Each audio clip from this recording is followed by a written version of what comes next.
Hello, it's Leslie. Welcome back to the Sewing Circle. This is my channel. Today I'm so excited to share some exciting things that have been happening the last few weeks in my sewing trailer and out and about when I'm gathering to sew. Now, October was my birthday month and my husband got me a Featherweight sewing machine and I'm so excited about it. I just finished replacing the new belt on it yesterday, but I wanted to tell you why I wanted a Featherweight sewing machine.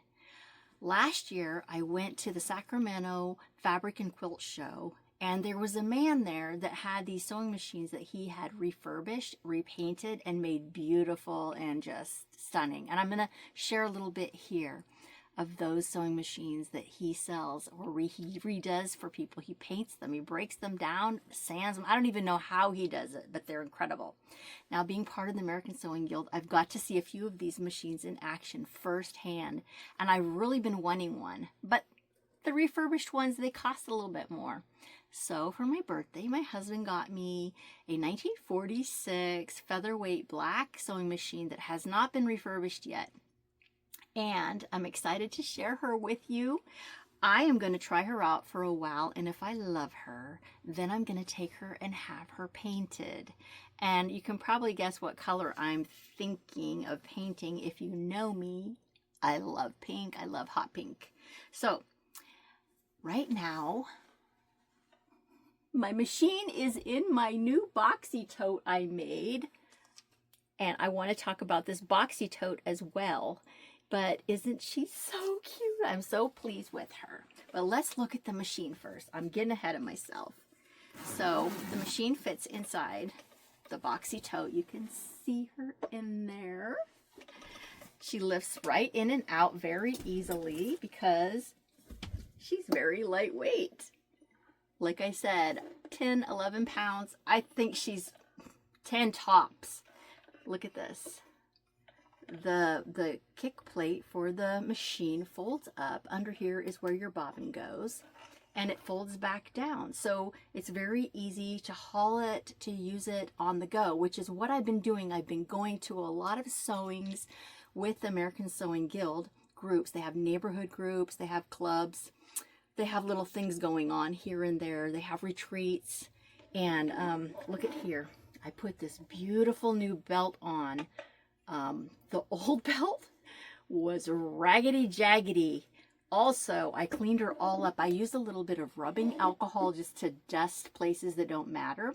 And I did use a little bit of some of the Singer sewing machine oil here and there on her. There is a class available locally to teach me how to clean this machine, and I'm thinking about taking that class. What I love, and one of the things that I have to have, was this scroll plate. And some of the plates don't have scroll, but because this is a 1946, look at that beautiful scroll work. I don't mind her black, but wouldn't she be so cute in another color? Anyway, we'll see. I'll keep you posted in the future. Right now, I'm just having fun playing with my little sewing machine. So let's get into the boxy tote. So knowing I was getting her and she was on the way, I decided to take the class at the High Sea Era quilt shop that one of my friends gives. It's called the Boxy Tote. It's called the Boxy Tote class, and this is the pattern that I used. Now, this pattern is very, very cool. If you decide to make this, know that it's going to take you about 3 days, because the first thing you're going to do is take your fabrics, and what you use is this fusible foam, and you're going to iron your fabric to the foam and quilt it before you even cut out. So that takes time. The bag itself is made up of really 2 bags. You're making the outside quilted bag, the inside bag, and it's also quilted. The cool thing is that this bag has metal hardware at the top here, and you can see how when it's unzipped, it just pops right open because it has this metal hardware that goes right under the edge of the zipper here. You can see I sewed a little channel and the hardware gets fed in there, and then you just sew it shut in there and it stays put. It has these outside pockets that are so handy to slip your cell phone in, or maybe a little pattern, scissors, little notions. I chose this fabric offline. I found it on, I believe I got it on Etsy. So if you want to take a picture and search for just this specific pattern or this specific fabric, you can find it online. It's still available. I used a black webbing in which I sewed this piece on to give it a pink pop. And of course I picked the black and white polka dots, quilted it with a hot pink thread, and you can maybe see that hot pink thread. It's still kind of overshadowed because I'm still trying to get the chalk markings I made off the bag. But super happy with this bag. If you decide to make this bag also, one of the things that me and my teacher decided to try and do was something that she had seen one other lady do. And that is, I wanted an inside pocket, because there's so many things I like to make sure I can put in. If there's like a foot or something I want for my machine, I can pop it into the pocket. Something specific that goes with a project I'm working on currently on that machine, I can put it in the pocket. But she said the issue is that when you take your machine in and out, that it would catch on the edge of that pocket and make it difficult to get it in and out. And it was hard on the pocket. So I went ahead and just made up a little zipper pocket. Let me see if I unzip it, you might be able to see it better. See here, it has a zipper, and it's just built right into the bag so that when you're loading and unloading, the machine doesn't get caught on that zipper. I also used a really soft, tiny tooth zipper it's just nylon. It's not going to scratch up my machine. So that was really cool. I added the little sociopath tags to it here. Where else did I put it? I put it right here with inside the seam too, because I just feel like tags make it look more professional. I don't know. I'm a tag lady. I love tags on my bags and my garments. This zipper, I'll have to look and see where I found it. I've had it for a little while, but the black and white teeth is what attracted me. Of course, the hot pink color. It did come in other colors as well, and it's a nice chunky zipper. So this is the boxy tote I made at that class. I'm so happy with it. Can you tell? Now I can just put my sewing machine in the bag, load it up in my car. It can even stay in my car. I don't have to bring it in and out of the sewing room. And my nice big Bernina is happy to stay at home. So fingers crossed, this machine works great for taking along, for So Scrappy, So Elegant, and for the sit and sews. I do need to work with it a little bit more here at home and make sure that it's in good running order before I take it along. But that's my plan, to be taking it to the sewings. Now, back to this pattern. This pattern is by Penny Sturgis, and I will link it below. When you buy this pattern, it comes with one set of the metal hardware. You can, however, order other metal hardware. It also comes with something that I really highly recommend when you're making a more complicated bag, as this one. So it has these little tags that you cut out, and I safety pin to the pieces as I make the bag so that I don't lose track of what's what. This is very important because it's very easy to lose track of similar pieces that may not be quite the right thing and can cause quite a lot of confusion. Anyway, for assembly, like I was saying before, I spent one day quilting. I spent one day making the inside of the bag and the outside of the bag and attaching the pockets, and one day finishing up putting it all together with the straps and the zipper and the pull tabs and sewing it all together, sewing all the finishing touches on it by hand. So that's something to keep in mind if you're going to make this bag. If there's an opportunity for you to take a class for the bag, I highly recommend it. It was very, very, very helpful. Recently, I shared this travel case that I had made for my little mini iron.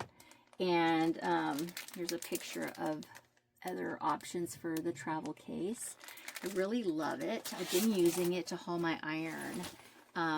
It is still, you know, like I said before when I shared it, it's a little bit floppy.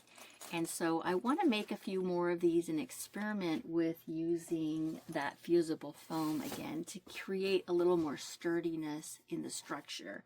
So I picked up a few pieces of fabrics to try making more of these. This is something I picked to make it similar to the one on the front here. This here is a Liberty fabric. Look at that. It's a newer Liberty print. And then let's see, I think these are mod. This is Andover fabrics. So these two are Andover fabrics. Anyway, I think that this is going to be the inside lining, the top, and the sides. So it'll be like that. So that's one set of fabrics I picked. The other set of fabrics I picked, I'm really excited about. So I have this fabric that is covered with pins that I got when I went up to the Mills End for my birthday. And look at all, I just love it. It's a heavier, thicker fabric with these pins on. And then I have, of course, pink polka dots. So I thought it's possible, but this would be a cute combination. But I also found this sewing machine fabric at the Mill Ends in Reno. It has little bunny rabbits on it. So I was considering making it with these two for the outside and the pins for the inside, or these two, or these two for the outside. I don't know. Tell me in the comments what you think. I just would love to highlight this. Maybe the pink polka dots aren't the thing. Maybe black and white polka dots. I don't know. But I love these this combination of fabrics, and this pens is just so yummy to me. The next thing I've been working on is I went on a little retreat with 3 of my friends. One of my friends has a timeshare. She invited me to go on a little sewing retreat. We went to Windsor, California, took a little road trip one of the days into Sebastopol and Occidental, which is really super cool because that's where my grandparents used to live, my mother and father met, and where I lived for a while as a child and went to school and ran around in the old stomping grounds of where my parents were. It's also where my grandfather had his Italian restaurant. So that was also cool. And so for that trip, I made my friends these little tote bags that I had picked up off of Amazon. I literally got like a whole set of, I don't know if there's 12 or 15, I can't remember, of these totes. They do have a little zipper closure in them. It was a really good price. I'll try to find them and link them below. But this file was so cute, and I'll share some of the pictures of some of the other color combinations I used for this file. It says, "Friendships are like quilts, stitched tightly together with love."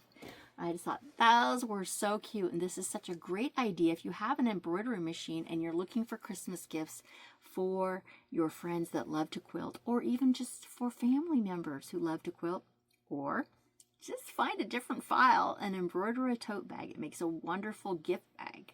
So all of these are my thoughts to share for today. Thank you for joining me. I hope you have a great week and keep on sewing. I love you all. Bye-bye.